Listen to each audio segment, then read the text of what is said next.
According to me, I mean, hmm. You have to keep your answer slightly formal. तो previous year question करना इसलिए जरूरी है ताकि आप ग्राउंडेड रहो। इतना लंबा चौड़ा सिलेबस कवर करना डिफिकल्ट पार्ट है, कई लोगों को ये लगता है। हम्म। बट मेरे हिसाब से ये डिफिकल्ट पार्ट नहीं है। आपका चाहे कोई बेस्ट मेंटर आपका लगता हो, उसकी बात को भी पिंच ऑफ सोल्ट के साथ में ही लेना है। बिल्कुल सर। सर होपफुली हम आपको अपनी क्लास में भी देखेंगे। Hopefully I will join one day, या डेफिनेटली। बिल्कुल sir. Hello everyone, welcome back to the channel and today we have with us Nitin Sangwan sir.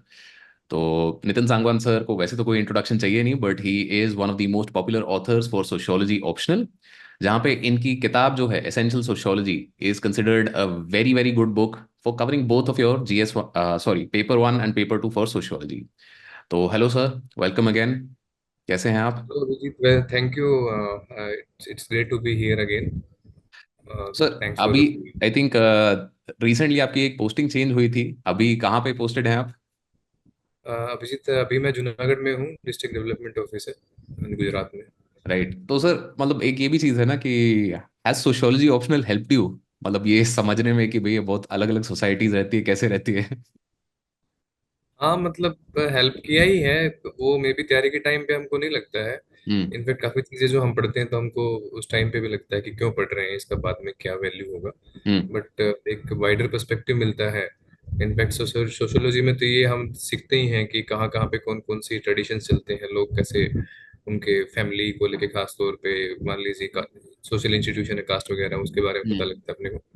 तो आदमी थोड़ा मेंटली प्रिपेयर्ड भी रहता है, और एक मेरे हिसाब से थोड़ा वाइडर पर्सपेक्टिव हो जाता है। जैसे भी हम मार्क्स के बारे में पढ़ते हैं या फिर, तो हमें एक डिफरेंट आइडिया लगता है सोसाइटी का, जो कि शायद रूटीन में, खासतौर पे इंजीनियरिंग बैकग्राउंड के लोग जो है मेरे जैसे, उनको एक अच्छा एक आउटलुक डेफिनेटली मिलता सर। है। मतलब आई थिंक इंजीनियरिंग वाले लोगों को तो खासकर मिलता है, क्योंकि हमारा जो बैकग्राउंड रहता है ना वो उसमें रहता है कि भाई there is a correct answer. Hmm. And sociology was the first time that I realise कि भाई मतलब जरूरी नहीं है कि भाई मेरा ही आंसर है जो वो मैथमेटिकली निकला है वही करेक्ट है, there are multiple perspectives to this. सही बात। राइट। सो सर इस डिस्कशन को हम दो पार्ट्स में तोड़ते हैं। पहला पार्ट हम रखते हैं जो बिगिनर्स हैं बिल्कुल सोशियोलॉजी में, जो बिल्कुल नया नया कोई घुस रहा है, तो उनके बारे में हम थोड़ी बात करेंगे। And in the second half of the session will talk about जो निटी ग्रिटीज हैं आंसर राइटिंग की for people who are giving mains this year. तो the people who are watching can, मतलब इसमें चैप्टर्स हम डाल देंगे, आप स्किप कर सकते हैं बेस्ड ऑन कि भाई आपका क्या रेलेवेंस एरिया है। राइट। तो सर अगर कोई इंसान सोशियोलॉजी बिल्कुल नया नया शुरू कर रहा है, तो आप क्या बोलोगे कि दो तीन सबसे इंपॉर्टेंट चीजें क्या है? मतलब सोर्सेज वगैरह में तो हम बात करेंगे, बट उसके अलावा माइंडसेट में या भाई मतलब अप्रोच में क्या चीजें रखनी चाहिए for somebody who is just beginning sociology? मेरे हिसाब से जो बिगनर है सोशियोलॉजी के, उनको एक बड़े ही ओपन माइंड से इस सब्जेक्ट को अप्रोच करना चाहिए। ठीक है। तो इस सब्जेक्ट में, हर एक सब्जेक्ट की तरह, दो पहलू हैं इसके। एक तो जैसे कि थोड़ा सा टेक्निकल पार्ट मैं जिसको बोलूंगा, इट्स नॉट टेक्निकल पर से, बट सब्जेक्ट स्पेसिफिक मैं इसको बोलूंगा, जिसमें कि हम्म। मान लीजिए कि आपके थिंकर्स वगैरह आते हैं, या फिर कोई ऐसी टर्म्स आती हैं जिनके बारे में हम फर्स्ट टाइम फेमिलियर होते हैं। तो या। अपने को उसको कैसे ट्रीट करना है, वो अपने दिमाग में एक अलग तरह से अप्रोच रहना चाहिए। और फिर एक जो बाकी जो पार्ट है, मान लीजिए जो हमको लगेगा कि हम ऑलरेडी पढ़ चुके हैं या फिर फेमिलियर हैं एटलीस्ट। जैसे कि मान लीजिए कि आपका है ना, सोसाइटी के बारे में, इंडियन सोसाइटी के बारे में हम जब भी बात करेंगे, उसमें ट्राइब्स के बारे में, कास्ट के बारे में, तो हमको एक फील आएगा कि उसमें yes we know something about that thing. तो उसको हमको थोड़ा सा कैसे और ऑगमेंट करना है, और कैसे सब्जेक्ट के रिक्वायरमेंट के हिसाब से अपना उसमें वैल्यू एडिशन करके, हम्म। दीज आर टू थिंग जो मेरे को लगता है कि एक बिगनर के लिए अप्रोच करने की जरूरत है। पहले वाले पार्ट को लेके ज्यादा इंटिमिडेट ना हो कि किस तरह से इनफैक्ट उसको अप्रोच करें, और कैसे बिल्कुल अनफेमिलियर लग रहा है, तो उसके साथ में थोड़े सहज रहें। और जो दूसरे वाला जो पोर्शन मैंने बताया है, उसके बारे में थोड़ा कॉशियस रहें। तो ये आई वुड सजेस्ट, क्योंकि हमने भी जब तैयारी शुरू किया था, तो हमें लगता था कि यार कि ये जैसे कि डुरखिम है यार, किस तरह की बात कर रहे हैं ये लोग बाग, हम्म। और खासतौर पे पार्सन्स वगैरह उसको पढ़ते हैं, तो लगता है कि ये किस तरह की बात है। But hmm. नंदलेस हमको उनके जो बेसिक फंडामेंटल चीज है उसी को ध्यान में रखना चाहिए, रादर देन कि उनके ऊपर रिसर्च नहीं करना है इस सब्जेक्ट में। ये अपने को ध्यान रखना है। और रहा जो सेकंड वाला पार्ट जो मैंने बोला, तो उसमें हमको क्या करना है कि जस्ट कि हम कास्ट के बारे में जानते हैं, हमको मालूम है कि हमारी फैमिलीज कैसे होती है, उस पर कॉम्प्लेसेंसी नहीं होनी चाहिए। क्योंकि हम्म। जब सब्जेक्ट आप पढ़ते हो तब आपको पता लगेगा कि इंडिया में काफी डाइवर्सिटी है। जो आप अपने आसपास देख रहे हो, that is not the whole and everything. Hmm. उसमें अपने को थोड़ा सा खुला दिमाग रख लेना है, तो मेरे ख्याल से इतना करेंगे तो हो जाएगा। According to me, this subject is not very difficult. At least I have read a couple of other, subjects या। and management also, हाँ जी। engineering also, and economics also, and public administration also, for some reasons. So I find this is very very comfortable, and yes sir. you will like it. And maybe a couple of topics are there that हम्म। जिनमें आपको शायद नहीं comfortable होगा, but overall it is a good thing, and if you approach positively, then it's a good thing. Right sir. तो जैसे कोई general somebody let's say engineering background से है, या सोशियोलॉजी का बैकग्राउंड नहीं है, ह्यूमैनिटीज का बैकग्राउंड नहीं है, उधर से अप्रोच कर रहे हैं, तो उनको कितना टाइम लग जाएगा इस ऑप्शन को कवर करने में?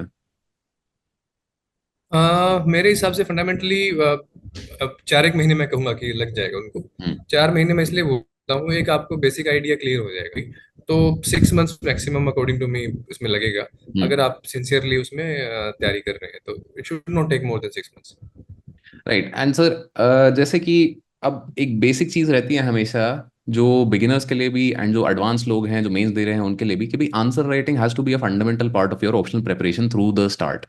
हम्म। तो एक बहुत ही बेसिक सा सवाल आता है इन द बिगिनिंग कि भाई कब आंसर राइटिंग शुरू करी जाए ऑप्शनल की, मतलब कितना पढ़ लिया उसके बाद हम आंसर लिखने के काबिल हैं, या हमें लिख लेने चाहिए? मेरे हिसाब से वो काबिलियत डे वन से ही शुरू हो जाती है, ऐसा कुछ नहीं है। हम्म। उसका कारण ये है, आंसर राइटिंग ऐसा नहीं है कि आपको है ना बिल्कुल इनिशियल फेज में आपको बिल्कुल ही ऐसा होना चाहिए कि पूरा आ गया इसके बाद मैं एक 360 व्यू लेके ही उसका एक हम्म। आंसर लिखूं। आंसर राइटिंग का मतलब वो नहीं होता। उसमें दो तीन चीजें हैं, पहला तो आपकी जो सब्जेक्ट एक्सपर्टीज है वो झलकती है उसमें, और दूसरा आपका तरीका क्या है लिखने का वो झलकता है उसमें। दोनों चीजें का बैलेंस होता है, तब एक अच्छा आंसर मेरे हिसाब से होता है। तो जब आप शुरू में लिखना शुरू करते हो तब आपकी एक्सपर्टीज डेफिनेटली थोड़ी लो रहेगी। हम्म। लेकिन जो सेकंड पार्ट है आपका प्रॉब्लम का, कि भी आपको कैसे लिखना है, हम्म। वो आपका ग्रेजुअली आपको इम्प्रूव होता है, और आपको वो डे वन से मेरे हिसाब से आप फोकस करोगे तो बेटर रहेगा। बहुत एक्सटेंसिव उस पर फोकस नहीं होना चाहिए। कहने का मतलब ये है कि ऐसा नहीं है कि आपने आज एक टॉपिक पढ़ा है and then you start writing answers on that, hmm. But week में एक दो लिख लिया आपने, that should be good enough. And you should be reflecting upon that कि आपने कैसा लिखा। आप अपने ही आंसर को 3 4 दिन बाद देखेंगे ना, तो you will see that in a different light. या। आपको अपने आप स्वतः ही अपनी गलतियां हैं, क्या इंप्रूवमेंट हो सकता था, हाइंडसाइट का जो बेनिफिट अपने को वो मिलता है ना जो बोलते हम्म। हैं, तो वो अपने को मिलना चालू हो जाता है। तो इसी कारण से अगर आप शुरुआत से ही मान लीजिए आपने कोई टॉपिक पढ़ा आज, तो उसके बारे में लिख लिया, तो there is no harm in that. और आप देखो कि उसमें 1 वीक बाद में कि क्या इंप्रूवमेंट हो सकता था, and hmm. That will improve your next answer. और ये आइट्रेशन में आप जब जाएंगे, तो हम्म। यू विल रियलाइज कि आपका 5 6 महीने बाद है ना आपके answers, they are actually completely different in approach than the previous answers. और राइट। साथ साथ आप में भी जो भी अच्छे आंसर्स है ना, किसी के भी हो सकते हो, मे हम्म। बी इंटरनेट से आप कोई टॉपर्स वोपर्स ने डाले हैं उनके डाउनलोड कर लो, उनको देखेंगे और फिर अपने आप को कंपेयर करेंगे। तब हम्म। आपको समझ में आएगा कि क्या एलिमेंट्स है ना दूसरे से उठा लें हम, क्या हम्म। अपने आप में इनकॉर्पोरेट कर लें, या फिर क्या अपने अपने आंसर्स में डिफरेंट कर लें हम, क्योंकि मामला सारा अल्टीमेटली कंपटीशन का है। तो बिल्कुल। आपको जरूरी नहीं कि है ना कि जो सब सब कहानियां कह रहे हैं आपको, जो सब गाइडेंस दे रहे हैं आपको, वो सब आपके ऊपर फिट बैठे ही। May hmm. Be you can add something else also. तो yes. This is according to me is the crux. So I think you have very beautifully put it, क्योंकि एक सेल्फ एनालिसिस का रिक्वायरमेंट रहता ही है, क्योंकि देखो हर इंसान इंडिविजुअली डिफरेंट रहता है, एंड आप सेम हर कोई सेम चीज कॉपी करने लग जाता है तो एग्जामिनर भी पक जाता है कि यार ये तो बल्कि सब रटा रटाया वही लिखा है। तो हम्म। सर ये जो सेल्फ एनालिसिस वाली बात आपने बोली इसमें, ये सेल्फ एनालिसिस के लिए एक तो हो गया हमारा टॉपर कॉपीज, कि भाई हम हम्म। कंपेयर करके थोड़ा बहुत सीख लें। What hmm. Are the other elements of a good answer? मतलब हम्म। काफी सारी चीजें आपने बेसिक लेवल पे बोली कि भाई आप दोबारा पढ़ो उसको बाद में आके, बट जब मैं दोबारा पढ़ रहा हूँ तो मैं क्या देखूं? क्या मैं हम्म। आंसर के स्ट्रक्चर की तरफ ध्यान दूं, या मतलब मैं देखूं कि मैंने थिंकर कोट किए हैं कि नहीं किए हैं? मतलब क्या क्या चीजें एक आंसर में होनी चाहिए आपके हिसाब से to make it a good answer? तो पहली चीज तो है ना, जैसे कि कोई भी आंसर है, उसकी लैंग्वेज आती है, चाहे हम चाहे कई बार हम लोग बोलते हैं ऐसा, मेंटस गाइड्स भी बोलते हैं कि लैंग्वेज है ना ऑप्शनल्स वगैरह में या इवन जनरल स्टडीज में इतनी इंपॉर्टेंट नहीं है। Hmm. But according to me that is important. आप जिस भी भाषा में लिख रहे हो, चाहे अंग्रेजी में लिख रहे हो चाहे हिंदी में लिख रहे हो, आपकी भाषा के ऊपर पकड़ जो धरनी चाहिए। हम्म। अगर आपकी भाषा के ऊपर पकड़ अच्छी है तो ही आप उसको अच्छा लिख पाओगे। तो जब भी आप आंसर लिखते हो तो पहली चीज ये देखो कि आपकी जो लैंग्वेज है उसमें तो कोई कमियां नहीं रह गई है। सेंटेंसेस बहुत लंबे तो नहीं है, कोई हम्म। ग्रामेटिकल मिस्टेक्स तो नहीं हो रही उसमें, देखने में तो वो ठीक लग रहा है, प्रेजेंटेशन तो उसका ठीक है। ऐसा नहीं है कि हम्म। जैसे कि हम भी कॉपीज देखते हैं कई बार लोगों की जो आसपास में दोस्त वगैरह है, हम्म। कई बार उनकी कॉपीज में आंसर्स बड़े कैजुअल लगते हैं। या। मतलब पता नहीं मैं ये कहाँ से सीखते हैं लोग बाकी है ना कि वो it looks very weird according to me कि वो हम्म। कुछ भी ड्रॉप करते रहते हैं उसमें है ना। एक एक बॉक्स बना देंगे उसमें उसको हाईलाइट करने के लिए। According to me I mean hmm. You have to keep your answer slightly formal. Hmm. ठीक है। तो ये वाला एक फंडामेंटल बेसिक पार्ट है जिसको मैं हाइजीन फैक्टर बोलता हूँ। ठीक है। बाकी सर फॉर्मल ठीक है। आंसर लिखने के लिए ग्रामर अच्छी होनी चाहिए, उसके ग्रामर अलावा? अच्छी होनी चाहिए, उसमें मिस्टेक्स नहीं होनी चाहिए, लेजिबल होना चाहिए। हम्म। ये सारी चीजें आप पहली चीज देखो कि भाई मेरी कॉपी में क्या चीज वो हो गया। हम्म। बिकॉज ये क्या होगा अदरवाइज कि आपका कोई कॉपी चेक करेगा तो उसकी अटेंशन को डिफ्लेक्ट करेगा। बिल्कुल। वो इवन हो सकता है कि उनका ध्यान मेन चीज से हट जाए and you make some silly mistakes and the person will feel examiner कि क्या इश्यूज में हो गए पहली बार। हम्म। दूसरी चीज ये है कि डाइवर्सिटी आपके आंसर में ठीक ठीक होनी चाहिए, अच्छी हम्म। होनी चाहिए। Sir what do you mean when you से डाइवर्सिटी? हाँ, डाइवर्सिटी से मैं आ रहा हूँ अभी कि डाइवर्सिटी से मतलब क्या है कि आपका आंसर सिंस आंसर हल्का सा है ना बाकियों से लगना चाहिए कि अलग है, आपने एक विषय की पढ़ाई पूरी की है। हम्म। ठीक है। तो उसमें डाइवर्सिटी में क्या आएगा आपका कि है ना कि आप जैसे थिंकर्स का आपने मेंशन किया, हम्म। आपने फैक्ट्स एंड फिगर्स का मेंशन किया, आपने कोई स्टडीज जैसे सोशियोलॉजी में हम पढ़ते हैं उनका मेंशन किया, आपने कोई कंटेम्प्रेरी फैक्ट्स हैं, कोई हम्म। इवेंट अभी हुए हैं जैसे कि मान लीजिए कोई कौन किलिंग हुआ है रिसेंटली, कोई इस तरह का हम्म। कोई इंसिडेंट हुआ है। ठीक है। पॉजिटिव डिस्क्रिमिनेशन को लेके जो बात चलती है, रिसेंटली एक न्यूज आया था कि बिहार में थर्ड जेंडर का है ना फर्स्ट हम्म। फर्स्ट फर्स्ट सॉरी दारोगा बनाया गया। तो ये इस तरह की चीजें प्लस में हर 5-7 क्वेश्चन के बाद में be you can put some diagram और सम फ्लो चार्ट समथिंग। तो हम्म। ये डाइवर्सिटी के एलिमेंट्स है अपने। आप वही बात को उसके कोर जो आइडियाज हैं हम्म। उसी को 10 लोग 10 तरह से अलग अलग एक्सप्रेस कर सकते हैं। बिल्कुल। आपके जो विचारों में जो मोनोटोनी है उसको कैसे आपको रिमूव करना है, वही आपको देखना है। आपका जो आंसर है वो अट्रैक्टिव होना चाहिए, और हम हम्म। अट्रैक्टिव की बात जब करते हैं तो वो basically it will emerge from the diversity that will you incorporate into your answers. तो हम्म। वो है ना, डाइवर्सिटी आपको लेके आनी है। राइट। और वो ठीक है। आप शुरू से ही कॉन्शियस होकर करने लगेंगे जब आपके आंसर राइटिंग की हैबिट का पार्ट बनता है वो। हम्म। तीसरी चीज है ना जो मैं कहना चाह रहा हूँ वो है कि थोड़ा सा है ना आपको अपने आंसर्स में एक्सप्लिसिटनेस से मूव करके और थोड़ा सटलिटी की तरफ मूव करना पड़ेगा। ये मैं ओके। क्यों कह रहा हूँ, क्योंकि जब भी हम तो कई लोगों के आंसर देखते हैं ना, तो जैसे कि मान लीजिए एक क्वेश्चन आया है कि define the feature of communalism and hmm. What are the challenges in dealing with communalism in India. ठीक है। हम्म। क्वेश्चन ऐसा है। ठीक है। अब इसका एक सिंपल जो सबसे सिंपलेस्ट जो मैं बोलूंगा जिसको कि एक लोएस्ट लेवल का जो आंसर एक हम एक्सपेक्ट करेंगे किसी से, जो टिपिकल एक फॉर्म है, define communalism, hmm. Then you mention features, right, the various features of communalism are, hmm. लिखे 1 2 3 4 5। उसके बाद the challenges faced by by to tackle communalism in India are, hmm. ये करके। मेरे हिसाब से ये एक बड़ा ही सिंपल बेसिक फ्रेमवर्क है, hmm. But there are chances that everybody will be writing in the same framework. Yeah. ठीक है। अब हम इसको थोड़ा सा चेंज करते हैं ना। हम्म। मैं कम्युनलिज्म को पहले initially I will not define it explicitly. ठीक है। मैं उसको थोड़े से कुछ एनेक्डोट लेके, या फिर इसको ये चैलेंज इतना बड़ा इंडिया में कैसे है, इसका हम्म। इसका बैकग्राउंड कैसा है, मैं उससे स्टार्ट करूंगा उसको। ठीक है। It hmm. Can be anything yeah. But it should be slightly interesting. ठीक है। और क्वेश्चन को साथ साथ वो लिंक करना चाहिए। क्वेश्चन में जो चीज दी है उसको रिपीट नहीं करना चाहिए कभी भी। हम्म। कई लोगों की हैबिट होती है कि वो उसको है ना लिखते हैं और फिर लास्ट में इन कंक्लूजन लिखते हैं। हाँ। मेरा जो कहने का मतलब था ना कि हमको एक्सप्लिसिट उससे मूव करके थोड़ा सा एक सटल उसकी तरफ जाना है। उससे क्या लगता है कि एग्जामिनर को या कोई भी हो, उसको हम्म। लगता है कि इसके आइडियाज थोड़े से रिफाइंड है। सोचा हुआ है इन्होंने इसके बारे में। यस। इसकी अंडरस्टैंडिंग थोड़ी डीप है। हम्म। राइट।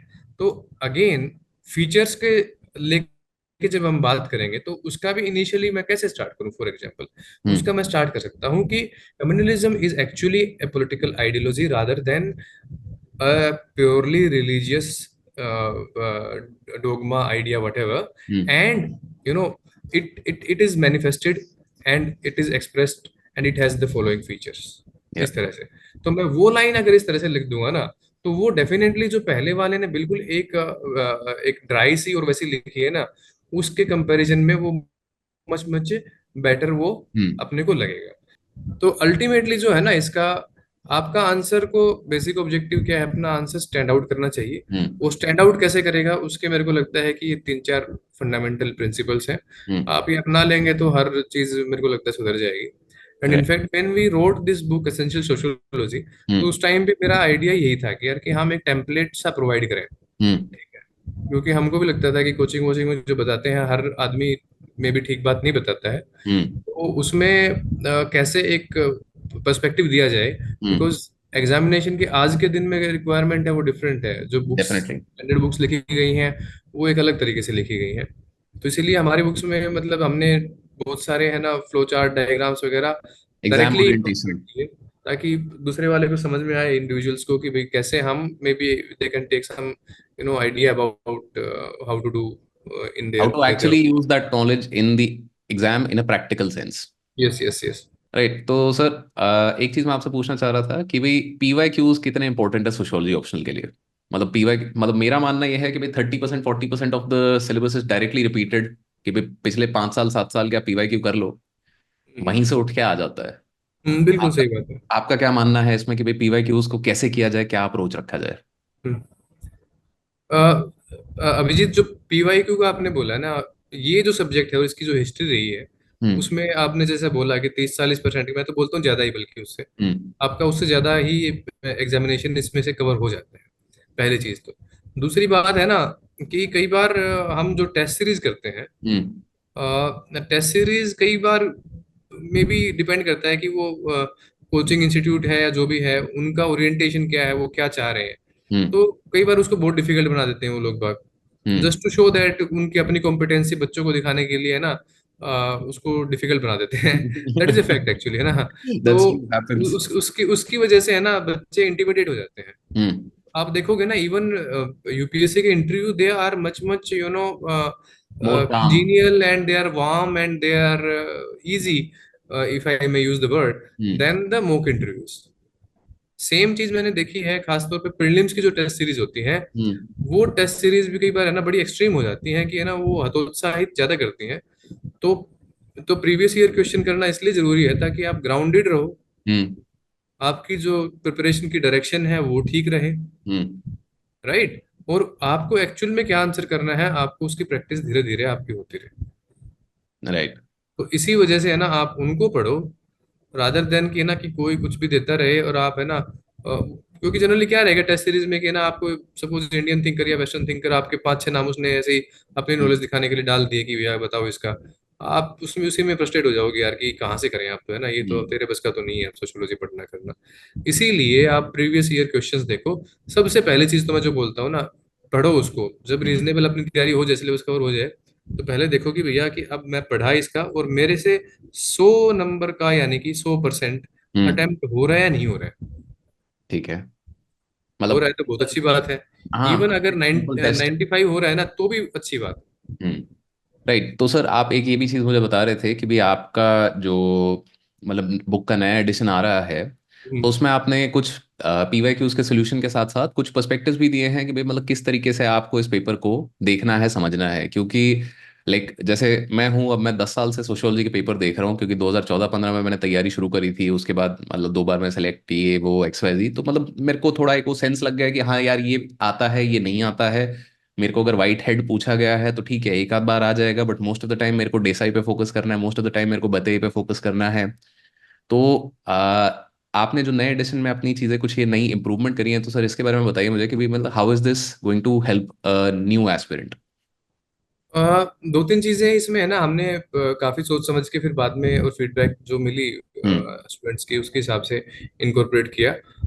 सबसे पहली चीज तो थी कि जब भी हम कोई क्वेश्चन पेपर देखते हैं ना, हम्म। तो तो हमारा एक फर्स्ट रिएक्शन हमेशा जो डिफिकल्ट उसके एरियाज हैं वो हमें अट्रैक्ट करते हैं। हम्म। और समहाउ फिर हमारी प्रिपरेशन कई बार जाने अनजाने हम उसी की तरफ डायरेक्ट कर देते हैं कि यार कि ये बहुत डिफिकल्ट है हमको, हम्म। इसीलिए है ना ये चीजों की तरफ ही बहुत ज्यादा ध्यान दे के और ज्यादा कर हम्म। लेना चाहिए, ठीक है।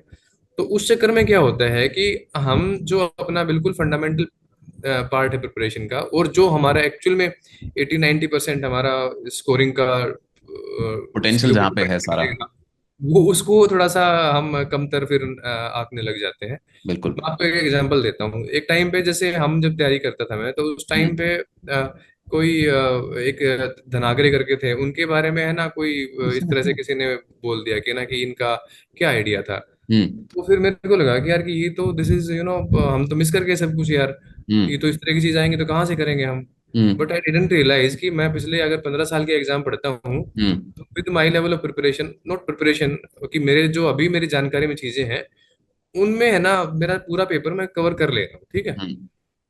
तो अपने को फंडामेंटली ये चीज दिमाग में रखनी है। राइट। तो हमने अभी बुक में क्या लिखा है, जो भी पिछले 10 साल के पेपर का एनालिसिस किया है हमने, हम्म। और उसमें रीडर को बताया है हम्म। कि भाई if you don't know the answer to this question, then it is perfectly okay hmm. For an average aspirant. या। तो वो उसमें बताया है, तो हमने ये एक तरह से है ना एक कंफर्ट या देने की कोशिश करी है, कॉन्फिडेंस देने की कोशिश किया है कि भैया इट इज एब्सोल्युटली ओके, और आपको वो चीज पे इतना एफर्ट करना भी नहीं चाहिए। In fact at 1 or 2 places we have explicitly written also कि आप इसके ऊपर में ध्यान नहीं देना है, and ideally one should ignore such kind of questions. Right.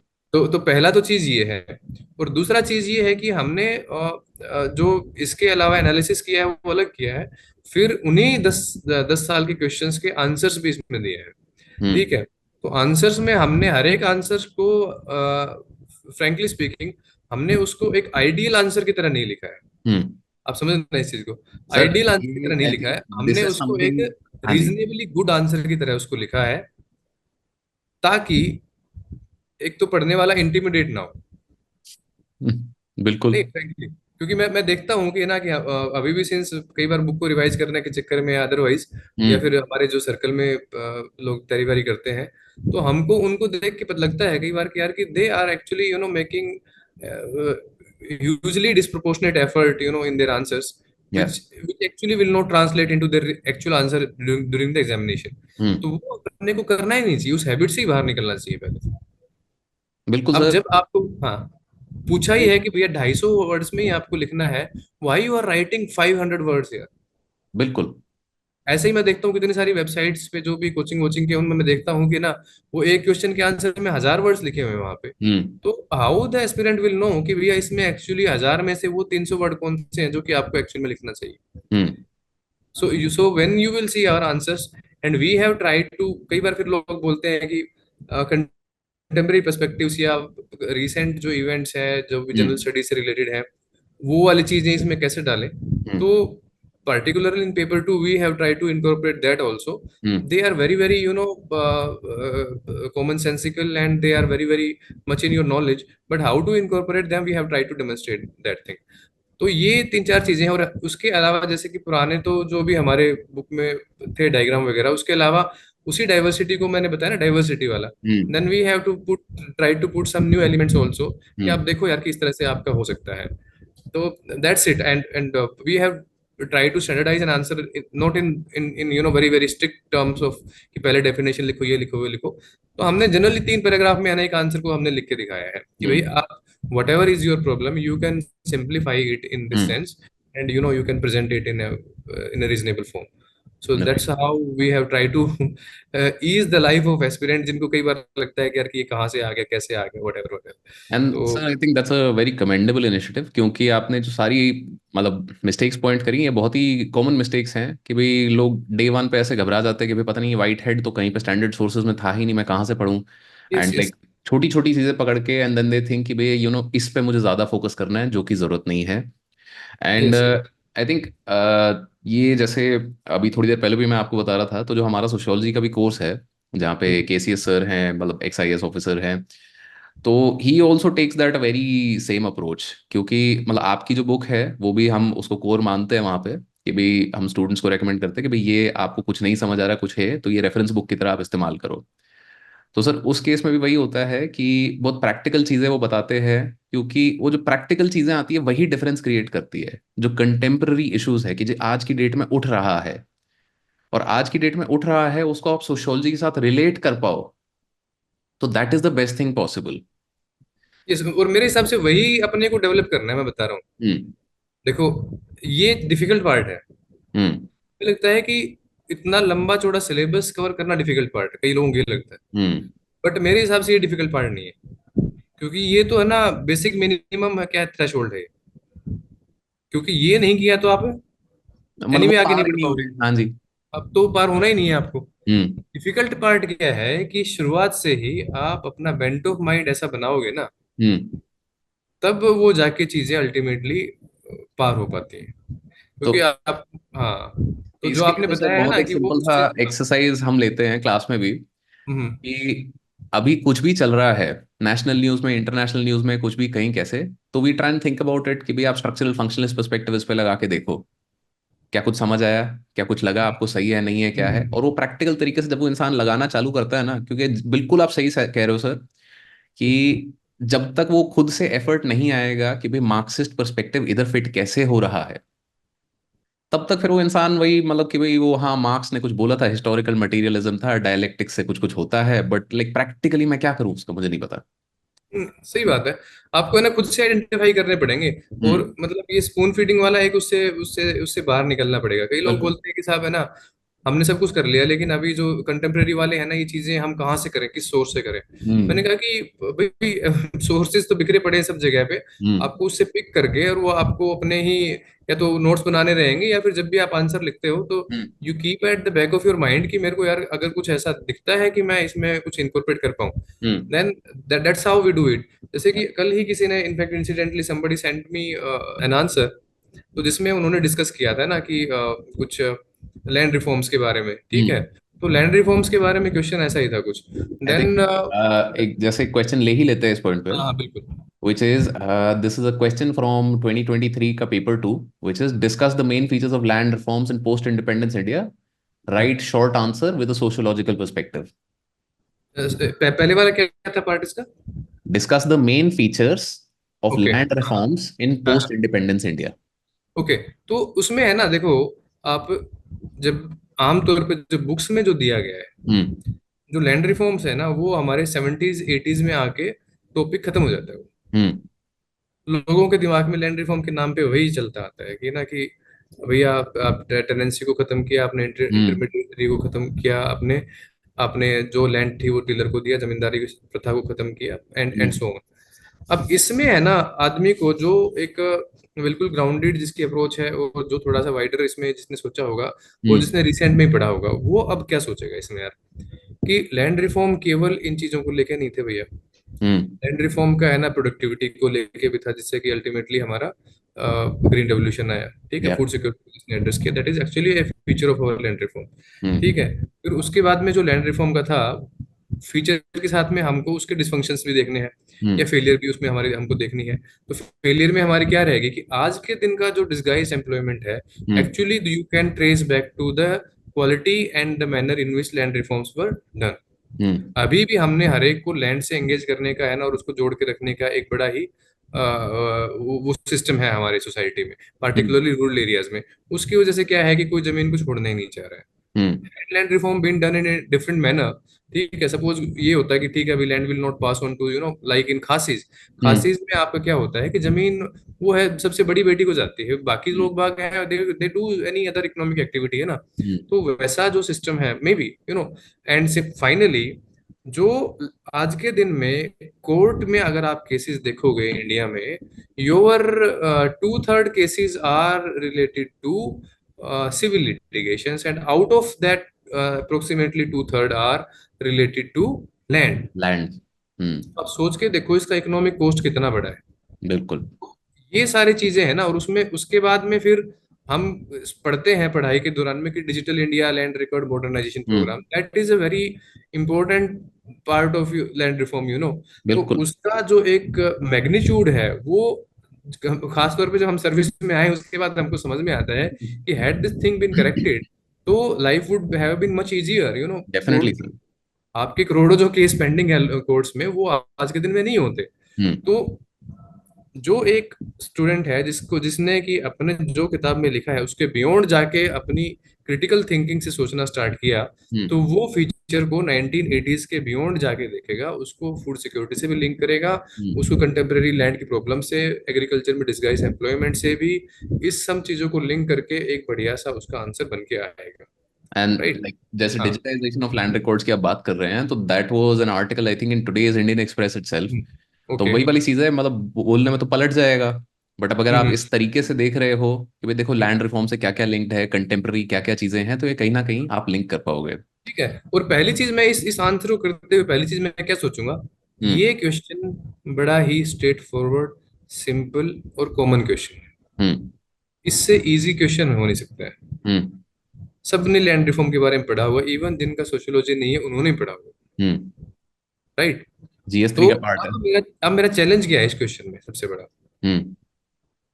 मेरा चैलेंज ये है कि जो अभिजीत जो नितिन सांगवान लिख रहा है उससे अच्छा मैं क्या लिख पाऊँ इस क्वेश्चन में। Hmm. The moment you will start thinking like that ना, हम्म। ऑटोमेटिकली है ना, आपने इतना पढ़ा हुआ है, अभी मैं सबका मानता हूँ कि जो तैयारी करते हैं ठीक ठाक इतना पढ़ लेते हैं, अपने आप उनके दिमाग के घोड़े दौड़ेंगे, and they will bring three more element, and that will answer that the second element की डाइवर्सिटी आपके क्वेश्चन में होनी चाहिए, हम्म। वो सेकंड एलिमेंट को ऑटोमेटिकली एड्रेस करना चालू कर देगा। बिल्कुल ठीक सर। है। ये अपने को करना चाहिए। और हमेशा आप सोच के देखो ना यार, कि कोई भी एक दूसरा एक क्वेश्चन लिख रहा है, हम्म। उसमें अगर एक बंदा मेंशन करता है, एक बंदा तो सिंपली इतना मेंशन करता है कि लैंड का कंसोलिडेशन हुआ और उसको फिर दोबारा से वो किया गया, तो एक बंदा ये भी लिखता है इसके साथ में कि नहीं ऐसा हरियाणा में हुआ, उसकी वजह से आज के दिन हरियाणा में है ना इस तरह की प्रॉब्लम ये कम हो रही है। Hmm. That will actually add some value to your answer, कि भैया आपके पास में एक प्रैक्टिकल नैक भी है आपके पास में, जो आपको इन चीजों का एक्चुअल सिग्निफिकेंस सोसाइटी के ऊपर में, हम्म। इकोनॉमी के ऊपर में कैसे हो रहा है, यू आर अप्रिशिएटिंग दैट। ठीक है। आप बेसिकली आपके आसपास क्या हो रहा है उस पर भी ध्यान दे रहे हो, बस क्योंकि बिल्कुल ध्यान देना चाहिए आपको यार, हम्म। बिल्कुल ध्यान देना चाहिए उसका। आप किसी भी स्टेट से हो, हम्म। आपको उस स्टेट की अखबार में जो भी लोकल पेज आते हैं उसमें कुछ तो सुनते ही हो ना, आप हम्म। वो लिख दो ना यार, आपका एक पॉइंट है ना बाकियों से अलग हो जाएगा। बिल्कुल। राइट, तो sir continuing with this vein, एक पेपर वन का भी क्वेश्चन उठाते हैं। Hmm. And I would like your perspective on कि भाई किस तरीके से मतलब इसको हम अप्रोच करें। तो जैसे एक मतलब वही 10 मार्कर जो शुरू में आते हैं, उसका ही क्वेश्चन है ये। पहला ही क्वेश्चन है I think, what is the distinctiveness of the feminist method of social research, comment. तो इसको कैसे अप्रोच किया जाए? ठीक है। तो देखो आप, बेसिकली जो ये है डिस्टिंग यहाँ पे है ना, एक तो जो भी एस्पिरेंट रहेगा उसको इस चीज में कंफ्यूज नहीं हो जाना है कि सोशल रिसर्च का मतलब something related to statistical methods, पहली बात हम्म। तो। राइट। सोशियोलॉजी क्या है? Sociology is basically social research ना। हाँ जी। क्वेश्चन को सिंप्लीफाई करो पहले, हम्म। कि आपका जो सोशियोलॉजी को पढ़ने की जो अप्रोच है फेमिनिस्ट मेथड की, हम्म। आप उसके बारे में कुछ बातें लिखें। This hmm. Is the basic question. या। तो हाँ, यहाँ पे इस क्वेश्चन में इनफैक्ट हम दूसरी बात करेंगे कि कई बार हम्म। हमको क्वेश्चन के बारे में ओवर थिंक नहीं करना है, उसको सिंप्लीफाई करोगे तो ज्यादा बेटर रहेगा। हम्म। तो नो, मतलब यहाँ व्हाट पे यू इस मीन बाय क्वेश्चन में सिंप्लीफाइंग, कि भाई हमने instead of going into the language of कि भाई सोशल रिसर्च क्या है कैसे है। रिसर्च वर्क को आपने मेन नहीं पकड़ना है, हाँ। अपने वर्ड को मेन पकड़ना है, feminist feminist method. Feminist approach को। ठीक है। हाँ जी। अब इतना होते ही मेरे हिसाब से इस क्वेश्चन में कुछ ज्यादा बचेगा नहीं। हम्म। फेमिनिस्ट मेथड का आपको पता ही है सारी बातें यार। अब फेमिनिस्ट मेथड है ना, अगर आप अब इसमें भी ओवरडू नहीं कर देना है, कंटेम्प्रेरी इसमें कई बार क्या रहता है कि फेमिनिस्ट मेथड को थोड़ा सा आजकल एक बड़ा नेगेटिव भी, एक खास मतलब ट्विटर ट्विटर में मैं देखता हूँ कि बड़ा वोक सी चीज मानते हैं ना, जहाँ एक वर्ड आ गया वोक, वोक है वोक, ना, यस। वोक ये। तो हम्म। उन चीजों को ज्यादा है ना अपने थोड़ा दूर रखना है यार। ठीक है, हम्म अपने को आंसर लिखने हैं अपने, वो हम्म चीज उस ट्रैप से निकलना है। फिर हम फेमिनिस्ट मेथड के बारे में जो बात करेंगे उसमें क्या है कि हम उसको इनइक्वालिटी के उससे दूर दूर रखते हैं। हम्म दूसरी बात, जो मेल सिस्टम्स हैं उनसे हम अलग रखते हैं, ठीक है, हम्म स्टीरियोटाइपिंग से दूर रखते हैं, जेंडर स्टीरियोटाइपिंग वगैरह वगैरह ये। तो हम्म फिर इस क्वेश्चन में काफी सारा स्कोप है, आपने थ्योरी भी पढ़ी होगी कि हम्म जो भी हमने बहुत सारे थिंकर्स के जिनके हमने पढ़ते हैं हम, हम्म उनके कुछ कुछ बात लेके हम हम्म वो करेंगे। प्लस में हम सब इसमें कुछ एक एग्जाम्पल देते हैं। जैसे कि मान लीजिए कि फेमिनिस्ट पर्सपेक्टिव से हम सेक्सुअल डिवीजन ऑफ लेबर के बारे में कैसे बात करते हैं, ठीक है। हाँ जी। तो आपने ये चार पांच बात लिख दी, आंसर पूरा है आपका। तो सर इसमें जैसे हाँ। आजकल क्या चलता है कि lot of people what they also do is एक काउंटर पर्सपेक्टिव भी छोटा सा डाल देते हैं। हम्म। या तो सबसे पहले इन इस आंसर में, क्योंकि अब जैसे feminist method came up as a response to जो आपका स्ट्रक्चरल फंक्शनलिस्ट या पॉजिटिव ट्रेंड्स थे, क्योंकि those were very male dominated trends, hmm right. तो पहले आपने एक लाइन उसकी लिख दी and then you talked about कि भाई इनके तहत डिफरेंस क्या था, डिस्टिंक्टिवनेस क्या थी। एंड फिर कंक्लूजन में शायद एक लाइन ऐसी लिख दी कि भाई आज की डेट में क्या यूज हो रहा है या कैसे ये फेमिनिस्ट मेथड इवॉल्व कर रहा है। हम्म। तो एक definitely definitely we can write that. इस क्वेश्चन में आप जो काउंटर एक पर्सपेक्टिव की बात कर रहे हो ना, हम्म वो थोड़ा सा सोच समझ के और बड़ा विचार के इसमें लिखना पड़ेगा। हम्म बिकॉज ये वाला क्वेश्चन ऐसा है, थोड़ा सेंसिटिव है। हम्म अपने को है ना एग्जाम में, आप सोच के देखना एक बार ये, बिल्कुल। कि आपके जो एग्जामिनर है ना, that can be male also and that can be female also. Yes, it should be palatable to both. Definitely sir. अपने हर एक आंसर में आपको ये हमेशा बैक ऑफ द माइंड रखना है कि आपको जो एग्जामिनर है वो मे बी इट ही और she may come from any particular socio economic background. Hmm हमने कुछ ऐसा नहीं लिख देना है कि वो काउंटर पर्सपेक्टिव देने के चक्कर में हम उसको स्पॉइल कर दें हम अपने ऑफेंड पर्सपेक्टिव। कर दें उनको। हाँ, क्योंकि खासतौर पे इंटरव्यू में गड़बड़ियां इस तरह की ज्यादा होती हैं जहाँ पे आपने एक वर्ड एक्चुअली है ना, it it it bring down your whole story to hmm to to zero. तो वो नहीं करना है। बट आपकी मैं इस बात से बिल्कुल सहमत हूँ कि हर एक क्वेश्चन में हमको पढ़ते ही ये सोचना चाहिए कि इसमें कोई एक काउंटर नैरेटिव, काउंटर पर्सपेक्टिव है। उसको हम्म अगर हम एक्सप्लोर कर पाए तो it is very very very very good. In fact इसी साल के पेपर में, या आई डोंट डोंट नो कि एक दो साल पहले के पेपर में एक क्वेश्चन आया था कि modernism, I don't remember the exact wording, but modernism है ना, वो basically it it only and only Europe में है ना उसका उद्भव हुआ था, मतलब कुछ इस तरह का क्वेश्चन था। हम्म ठीक है। अब इस क्वेश्चन में दो चीजें हैं, रादर देन देखो हम ये फेमिनिज्म वाला तो थोड़ा सा इसमें वो हो जाएगा, लेकिन इस वाले क्वेश्चन में आप जो बात कर रहे हो ना, हम्म वो इसमें बिल्कुल एप्लीकेबल होगी। मॉडर्निज्म, इनफैक्ट मैं इफ एक आई बार एम, रिसर्च करने की कोशिश कर रहा था मैं भी। I am also trying to search that. ठीक है, तो मैं एक बार पढ़ के ही सुनाता हूँ क्वेश्चन, वो है हाँ ना, जी sir, that will be more appropriate I guess. बिल्कुल sir. Europe was the first and only place where yes yes modernity yes yes emerged. Yes 2021 yes का यस। क्वेश्चन है। हाँ, तो ये क्वेश्चन है भाई, हम्म इस पे चर्चा करते हैं, है ना। ये एक क्लासिक क्वेश्चन है जो कि ट्रैप वाला क्वेश्चन है, हाँ जी। यहाँ पे है ना आदमी के नंबर बिल्कुल कट सकते हैं या मे भी बढ़ सकते हैं। तो इस क्वेश्चन को आप दो तरीके से अप्रोच कर सकते हो। हम्म पहला तो हम जो जनरली पढ़ते हैं कि मॉडर्निटी वेस्टर्न सेंस में या फिर टेक्स्ट बुक सेंस में हम्म एक पीरियड को मानते हैं जो कि यूरोप में था किसी एक पर्टिकुलर टाइम हम्म में। ठीक है, इसमें कोई बहुत ज्यादा डिबेट भी नहीं है। हम्म आप जितनी भी वेस्टर्न लिटरेचर पढ़ोगे, यानी कि जो वेस्ट में पब्लिश किताबें हैं, उनके हिसाब से there is no argument at all कि modernity actually emerged in Europe itself. Hmm उसके दो कारण हैं।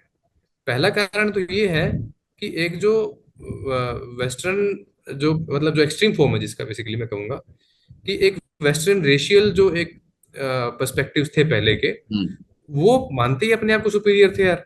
हम्म ठीक है ना, वो बोलते ही थे कि यार कि हाँ, white enlightenment man's burden. Enlightenment यहीं पे है भैया, उसके अलावा तो दुनिया में कहीं एनलाइटनमेंट हुआ ही नहीं है। हम्म और यहीं से मॉडर्निटी की शुरुआत हो रखी है। हम्म राइट। फिर उसके बाद में समहाउ कुछ इकोनॉमिक डेवलपमेंट भी ऐसे हुए, जैसे कि इंडस्ट्रियलाइजेशन, हम्म जो कि आज के दिन में है ना मॉडर्निटी का और मॉडर्नाइजेशन का सबसे बड़ा सिंबल मानते हैं। हम्म ठीक है, एंड डेमोक्रेसी, जो कि या फ्रांस से होती है। तो ये दो चीजें जो ऐसी हैं, उनके हिसाब से नेचुरल रेस्पॉन्स क्या रहता है कि भाई बात मोटी मोटी तो ठीक ही है, ठीक है। हम्म। अब इसमें अगेन आप एक छोटा सा काउंटर पर्सपेक्टिव दे दोगे तो कोई भी इसको डिबेट नहीं करेगा, पहली चीज। हम्म। लेकिन इसी आंसर को अब मैं ना एक इंडोलॉजिकल पर्सपेक्टिव से आंसर करूंगा, ठीक है, या नेटिव पर्सपेक्टिव से मैं बोलूंगा, उससे उससे बिल्कुल। आंसर करेंगे हम इसको। हम्म। कि इसी आंसर को मैं बोल सकता हूँ कि एक्चुअली जो मॉडर्निटी है ना, it is not a single and unidimensional thing hmm. जो कि यूरोप में ही आई थी। मल्टीपल मॉडर्निटीज वाला Modernity जो is कॉन्सेप्ट है। actually about ideology and set of ideas hmm. which emerged independently hmm. and maybe parallelly at different point of time in history in different parts of the world. या democracy की हम बात करें तो हमारे यहाँ पे भी वैदिक टाइम से ही हम, है ना, पंचायतों का या इस तरह का जो हम्म। कॉन्सेप्ट था वो साउथ में भी था, ठीक है। हम मतलब इसकी बात कर सकते हैं, आई थिंक महाजनपद के टाइम पे भी देयर वाज अ ठीक है। रिपब्लिक। Yes, yes. ऐसे ही हम, दूसरा कॉन्सेप्ट होगा इगलिटेरियनिज्म का। हम्म। इगलिटेरियनिज्म की बात करें तो भी हम दुनिया भर की 10 सोसाइटी या 10 उनका एग्जांपल ले सकते हैं इसमें, हम्म। ठीक है। इनफैक्ट हम सोशियोलॉजी जब भी पढ़ते हैं तो कई किताबों में उसका जो पहला ही चैप्टर है कि द सोशियोलॉजिकल थॉट के बारे में, तो उसमें वो हम्म। शुरुआत में ही बताते हैं कि यार कि ऐसे ऐसे इंसान महानुभाव दुनिया भर में रहे हैं जिन लोगों ने कि एक्चुअली इस तरह की बातें करी हैं। आज के जो विचार हैं वो कोई नए नहीं है। हम्म। आपको समझ में आया? तो मैं एक्चुअली, है ना, ये एक बिल्कुल काउंटर एक आर्गुमेंट इसका ले लूंगा, ठीक है। मैं मेरे क्वेश्चन की शुरुआत ऐसे कर सकता हूँ कि भाई modernity though in literature hmm. and in written history it is a period which is defined so and so in, but the modernity is an ideology and a set of ideas which cannot be confined to a particular place or region, ठीक है। Right. उसके बाद आपको जो लिखना है वो लिख दो, और लास्ट में आप फिर एक सिंपली अगेन कि भैया एग्जामिनर जो एक हम्म। सोशियोलॉजी का प्रोफेसर वो ऑफेंड नहीं हो जाए, मैं ये भी लिख सकता हूँ कि बट इन स्ट्रिक्ट से academic sense it may be hmm. Considered that modernity was a period in history which hmm. was associated with these and ideas, and hmm. they were particular to that place. For example, democracy uh, hmm. can be, in popular sense, it traces its root in French Revolution, ये वो हम्म। फलाना दिमकार, ये वो आपका answer हो जाएगा। हम्म। But according to me, both of these answers are correct, hmm. and if somebody writes them with good justification, both of them can fetch good marks. तो right. हमने जो बात करी ना यार कि अब अगेन हमारा कन्वर्सेशन स्टार्ट भी इस तरीके से हुआ था कि मे बी कि कई सारे सब्जेक्ट होते हैं जिनमें कि आंसर बिल्कुल ही सेम रहता है, लेकिन हम्म। सोशियोलॉजी में जब हम पहले ही एक दो तीन चैप्टर में हम सीख लेते हैं कि यार कि एक चीज को तीन तरीके से अप्रोच हम कर सकते हैं, हम्म। तो ये अपने को, है ना, अब मैं ये बात पर्टिकुलरली एस्पिरेंट्स के लिए है कि हम्म। आप लोगों को किसी के भी, आपका चाहे कोई बेस्ट मेंटर आपका लगता हो, उसकी बात को भी पिंच ऑफ सोल्ट के साथ में ही लेना है। बिल्कुल सर। हंड्रेड जब परसेंट आप, एग्री। हाँ, इतना क्रिटिकल थिंकिंग डेवलप कर लोगे तो अब आप में, है ना, वो थोड़ा थोड़ा कॉन्फिडेंस आना चालू हो जाएगा। हम्म। फिर आप अपने आंसर के, आपके जो आंसर आएंगे ना, हम्म। वो स्टैंड आउट करेंगे। वो किसी एक बंधे बंधाए फ्रेमवर्क में नहीं होंगे कि डेफिनेशन लिखो जी पहले फिर कंक्लूजन लिखो जी पहले। नो, ठीक है, सर अपने आंसर में।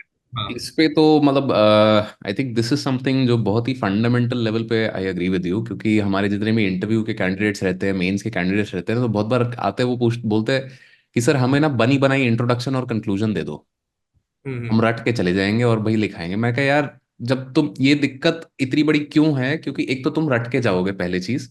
अब दूसरा प्रॉब्लम क्या है कि क्वेश्चन तुमको थोड़ा सा भी सिमिलर लगेगा ना तो तुम चिपकाने की कोशिश करोगे, कोशिश करोगे, yes. Even if it doesn't fit. जबरदस्ती का फिट, यस। हाँ, जबरदस्ती फिट करने की कोशिश करोगे तो ना वो तुम्हारा वहां पे यूज आएगा, और तुम जो नंबर शायद वैसे आ जाते हैं, तुम बेसिक डेफिनेशन लिख देते, वो कटवा के और आओगे। तो हम्म, रादर ये रटने वाली चीज तो बिल्कुल नहीं, दिमाग खोल के चलो अपना। मैं तुमको चार तरीके हम्म, बता दूंगा कि भाई देखो इस तरीके से तुम इंट्रोडक्शन लिख सकते हो, जो कि सर आपने भी मेंशन किए कि जैसे एक हम्म, बेसिक डेफिनेशन, कुछ नहीं आ रहा तो बेसिक डेफिनेशन भी लिख दो, हम्म, नहीं तो एक हम्म, करंट अफेयर्स का कॉन्टेक्स्ट लिख दो कि भैया रिसेंटली ये चीज हुई, भाई उसके कारण ये आइटम है। दूसरा फिर आपने जैसे बोला कि भाई ऑल्टरनेटिव हिस्ट्री पर्सपेक्टिव का। हमने दे दिया, हिस्ट्री का हम्म, पर्सपेक्टिव दे दिया कि भाई यूरोप की हम्म, बात कर रहे थे, भाई इंडोलॉजी की बात कर दी हमने वहां पे। तो वही हम्म, तरीके हैं दिमाग खोलने के, बट इन दी एंड तो आपको ही वहां पे वो, मतलब जब दिमाग खुला रहेगा कि भाई you can generate new points, you can generate new ideas, क्योंकि रट के जाओगे तो फिर वो वही लिमिटेशन हो जाती है बहुत ज्यादा। Yes, that is the whole point मेरे हिसाब से। जो अपनी जो सारी वार्ता हो रही है उसका पॉइंट ही एक है कि भाई हम्म। लिखा सब किताबों में है, या। सारे यूट्यूब वीडियोस अवेलेबल हैं, लेकिन उसका मतलब ये नहीं है कि यार कि वो वैसा आपने कर लिया तो आपकी नैया पार हो जाएगी। हम्म। अपने नैया तो भैया खुद के चप्पू चलाओगे ना, जिस दिन वो चप्पू चलाना सीखना है अपने को, चप्पू चलाना आ जाएगा तो आपकी नैया पार होगी। बिल्कुल सर। अदरवाइज आपको लगता है कि बेस्ट यामाहा का इंजन मैं लगा लूं अपनी गाड़ी में और बोट में और मैं पार हो जाऊंगा, that is not possible, because जिस दिन यामाहा के इंजन में ग्लिच आएगी hmm. Then you will be stranded in ocean. हाँ, तो क्योंकि वो नहीं तुमको नहीं करना पता अपने आप क्या को। करना है उसके साथ। यस। राइट, तो sir I think it's been a wonderful discussion, and जो लोग इस साल मेंस दे रहे हैं, तो सर उनके लिए कुछ आप मतलब टिप्स देना चाहोगे कि भाई सोशियोलॉजी में किस तरीके से, मतलब how they can approach, and मतलब क्या माइंडसेट रखें वो लोग। मेरे हिसाब से तो टिप्स आपने काफी दे ही दी है, हमारे चर्चा में जितनी भी हुई है कोई हम्म। शायद मुद्दा ऐसा रह नहीं गया है कि जो जो अनछुआ हो। हम्म। तो मैं तो इतना ही कहना चाहूंगा कि अपने फंडामेंटल को स्ट्रॉन्ग रखो। हम्म। और मैं हर बार एक बात बोलता हूँ, और फंडामेंटल स्ट्रॉन्ग तब होते हैं जब आप जैसे कि सोशियोलॉजी की अगर मैं बात करूँ तो एक हम्म। बढ़िया सी डिक्शनरी उठा लो, कवर टू कवर पढ़ लो उसको, अभी भी हम्म। टाइम है काफी। एटलीस्ट जो फेमिलियर उसमें से टर्म्स लगे आपको हम्म। उनको पढ़ो। हम्म। कई बार क्या होता है कि हमें लगता है कि हमें वो चीज़ पता है, हम्म। हमें लगता है दैट्स कि वो वेरी चीज़ ट्रू हमें सर। पता है लेकिन हमें वो पता नहीं होती है। तो वो आपको वहां से पता लगेगी। जैसे कि मैं एक सिंपल सी बात बोलता हूँ ना, कि हम्म। जैसे कि मान लीजिए पॉवर्टी है, हम्म। डिप्रीवेशन है, इनइक्वलिटी है, ठीक हम्म। है। तो ये पांच छह टर्म ऐसी हैं जो बड़ी सिमिलर सी हैं, और जब भी वो एग्जाम में आती है ना तो आदमी यार बड़ा कंफ्यूज सा रहता है कि यार एक्चुअल में इसमें क्या है। हम्म। जब आपको वो डिक्शनरी वगैरह उठा के पढ़ोगे ना, तब आपको एक्चुअली पता लगेगा कि यार कि ये चीज सब अलग अलग चीजें हम्म। हैं, they are not one and same. ठीक है। तो डिक्शनरी का महत्व मेरे लिए हिसाब से ऐसे है, वो आपकी एक बेसिक फाउंडेशन बना देगा। हम्म। उसके बाद में है ना, आप आज से ही, अगर अभी तक आज तक नहीं किया है तो आज से ही अपने जो जनरल स्टडीज आप पढ़ रहे हो उसमें से आप अपने है ना एक नोटबुक लगा लो पतली सी, जिसमें कि आपके 25 चैप्टर है मेरे हिसाब से सोशियोलॉजी में। हम्म। 25 पेज उसमें रख लो, हम्म। हेडिंग लिख लो सबके ऊपर, और जो दिन के है ना एक लाइन दो लाइन तीन लाइन अपने जनरल स्टडीज के से उठा के वहां से सोशियोलॉजी के उन सोशियोलॉजी में पेजेस के ट्रांसफर हिसाब करते से रहो। हाँ ट्रांसफर करते जाओ। एग्जाम से एक रात पहले उसको जब उठा के देखोगे तो वो दिमाग में फ्रेश रहती है। ठीक है। तो आपको वहां पे जाओगे तो आपको कुछ ना कुछ चीजें रिकॉल हो जाएंगे, रिकॉल वैल्यू बढ़ जाती है उसकी। बिल्कुल सर। ये मेरे लिए वर्क किया था तो मे भी शायद किसी और के लिए, नहीं बाकी सर, लोगों के लिए वर्क डेफिनेटली दिस करेगा। इज तो something we highly recommend also. मैं तो ये भी बोलता हूँ कि भाई जीएस की भी फैक्ट शीट बना के जाओ।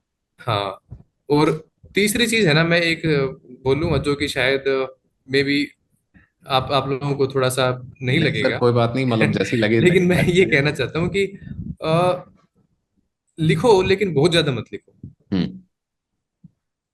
थोड़ा इंट्रोस्पेक्ट करने का भी स्कोप रखो उसमें। हम्म। 2-3 दिन में एक क्वेश्चन दो क्वेश्चन लिखो, मैं मेरे हिसाब से। Hmm. Test series west series लिखनी है तो 15 दिन में it's okay to write one. Test series का उतना महत्व मेरे को नहीं लगता है, क्योंकि टेस्ट सीरीज होनी चाहिए एक चीज तो किसके लिए, कि आप समय सर अपना पेपर पूरा कर रहे हो, हम्म। वो अपने को टेस्ट करना है अपना खुद का। कईयों में ये दिक्कत होती है, तो हम उस चीज को वैसे वैसे देखें कि जी मेरा पेपर पूरा हो रहा है। दूसरी बात क्या आएगी फिर, आप कि जी पेपर तो पूरा हो गया, अब इसमें कंटेंट कैसा बढ़िया आएगा। हम्म। कंटेंट बढ़िया तब आएगा जब आपको पता हो। तो हम्म। ज्यादा फोकस होना चाहिए कि आपको पता करने में, सीखने में, कंटेंट बिल्डिंग में। कंटेंट बिल्डिंग में।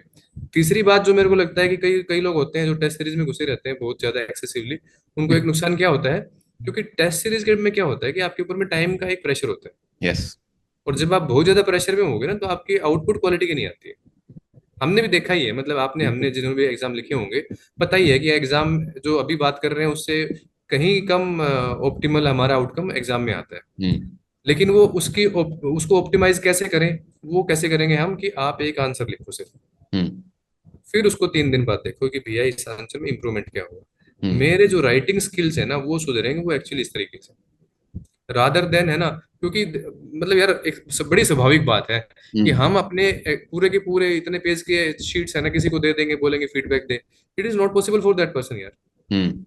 पॉसिबल नहीं है, उसके पास इतना टाइम नहीं है कि वो हर चीज को इतना मेटिकुलसली देगा। It will require actually days to hmm. Give feedback, to give a quality feedback on one each and one every paper. Answer. ठीक है। उससे बेटर ये है कि अपने छोटी छोटी बाइट्स को च्यू करते रहो, हम्म। और फिर वो that will actually improve your answers to a great. तो I think sir this is हाँ। Also in line with sort of जो मतलब हम रिकमेंडेशन देते हैं, हम्म। कि मेरा एक जनरल रिकमेंडेशन रहता है कि भाई तुम्हारा जो जुलाई का महीना है ना, this is where you should focus on quality. Hmm. कि भाई आपके आंसर में डेप्थ है, आपके आंसर में पर्सपेक्टिव्स हैं, आपके आंसर में मतलब अलग अलग चीजें हैं, क्योंकि अभी आप टाइम प्रेशर लोगे ना, तो वो हम्म। क्वालिटी डालने का आपको मौका ही नहीं मिलेगा। आप हर बार इसी झगड़े में लगे रहोगे कि भाई यार 7 मिनट में, 11 मिनट में मेरे को खत्म करना है, खत्म करना है, खत्म करना है। आपका हम्म। सोचने का नजरिया ही नहीं बदला। बिल्कुल। लेटर ऑन इन अगस्त जब आपने ये क्वालिटी वाली चीज को थोड़ा रिजॉल्व कर लिया है, फिर स्पीड पे काम कर लो, कोई दिक्कत नहीं है। हम्म। सही बात है, बिल्कुल, है ना। और मेरे हिसाब से तो क्वालिटी सुधारनी चाहिए यार, है ना, क्वालिटी सुधारो आप। क्योंकि कोई रॉकेट साइंस का एग्जामिनेशन नहीं है, हम इसमें हम्म। कोई न्यूक्लियर फिजिक्स के या क्वांटम मैकेनिक्स के इसमें हम्म। पेपर नहीं देने जा रहे हैं, जहाँ पे कि है ना, इट इज मतलब प्रॉब्लम ऐसी आएंगी कि जो जिनसे आप डील नहीं कर पाओगे। तो राइट। 90% ऑफ जो क्वेश्चन है उनसे तो आप एनीवे डील कर पाओगे, ऐसे आएंगे वो। हम्म। उनको है ना बढ़िया कैसे लिखना है ना, दैट इज मेरे हिसाब से चैलेंज है। और इम्प्रूव करो, अपने पीयर्स को दिखाओ, डिस्कशन करो उसका थोड़ा सा यार, अगर आप कंफर्टेबल हैं उस चीज में। अगर आप नहीं है तो इसमें खुद तो मैं से भी मानता हूँ कि सर मतलब कंफर्टेबल होना चाहिए, क्योंकि वो जो यस। थोड़ा फीडबैक मिलता है ना हाँ क्रिटिकल, हाँ। वो बहुत जरूरी कई बार रहता है। वो थोड़ा सा चुभता भी है ना, that's why I am saying. सुनना चाहिए। हाँ, कि वो चुभता है तो फिर कईयों को लगता है, डिस्करेज हो जाते हैं फिर लोग बाकी हम्म। यार, कि चलो यार अब नहीं दिखाएंगे, बेइज्जती हो रही है। तो दैट फैक्टर ऑफ बेइज्जती करना दिमाग से निकाल दो यार, क्योंकि बिल्कुल। बेइज्जती करने का दिमाग में रखोगे ना, कि क्लास में पूछेंगे, किसी से और से पूछेंगे, वो बोलेगा तेरे को ये भी इम्प्रूवमेंट नहीं नहीं आता है, होगा सर। ये तो अभी आया था, 10 बार अखबार में आ चुका है, ठीक है, you miss that, but you should be able to know ना कि दुनिया में हम्म। चल क्या रहा है। या, तो thank you sir, thank you for your time, and it was great talking to you again. So मतलब दोबारा कभी आपको बुलाते हैं, एंड सर होपफुली हम आपको अपनी क्लास में भी देखेंगे। Hopefully I will join one day, या डेफिनेटली। बिल्कुल सर। हाँ। Thank you sir. चलिए, thank you, thanks a lot.